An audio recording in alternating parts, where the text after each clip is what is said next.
Batting contest chair, ladies and gentlemen. If there were a single proverb I did not used to believe in, this would have been, all roads lead to Rome. As I've been wandering the streets ever since I was a child, I never got to Rome. And sometimes this would cause me a lot of trouble, and I wouldn't even know how to get back home.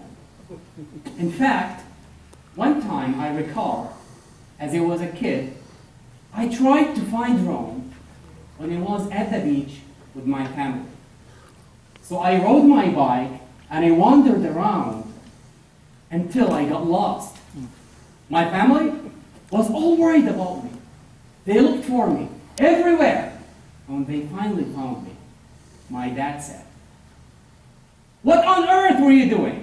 Where did you go?" So I said, "I was looking for Rome. You know, all roads lead to Rome." And he was like, "Hassan, have you suffered a recent blow to the head?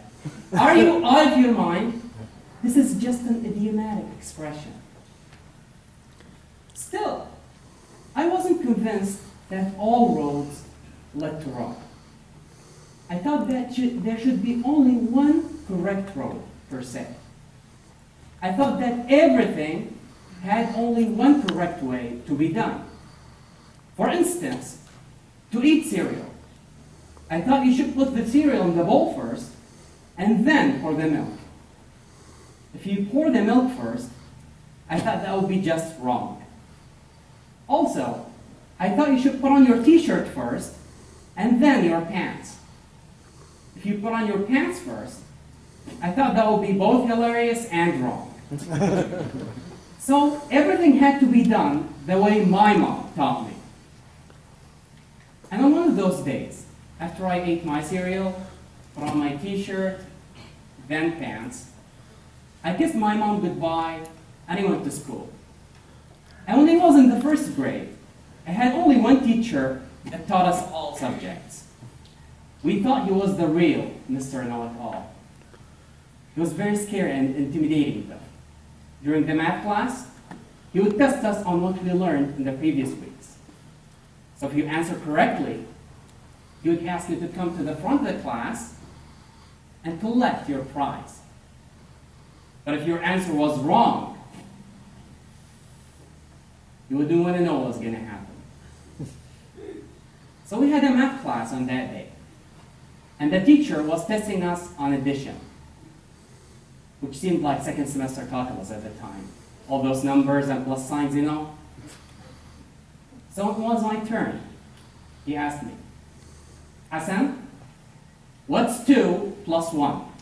I thought, easy, that's 3. So he said, "Hassan, come here." I was thinking, yes, I'm going to get a prize. So I stood up and walked proudly to the front of the class, reached out to get that prize, only to get slapped on the face. I looked at the teacher with a face full of tears and asked him, "Why did you slap me? Was my answer wrong?" So he said, "No, it was correct. But you did not use the method that I taught you. You should have put 2 in this hand, 1 in this hand. 2 plus 1 equals 3. This is the correct answer." This got me really confused. I went home and spent the whole day thinking about it. My teacher was right. I was wrong. But I was right too. How could that be? That cannot be. Only one of us should be right. So a few days later, I was walking to school with my cousin, who just transferred to our school. And he asked me, "Hassan, you take this route to school? Come on, I'm going to show you a shorter path." So I went with him to school. It was a shorter path indeed. And most importantly, it did take us to school too. That was when I realized, hey, I was right too. I just took my own path when I answered the teacher's question.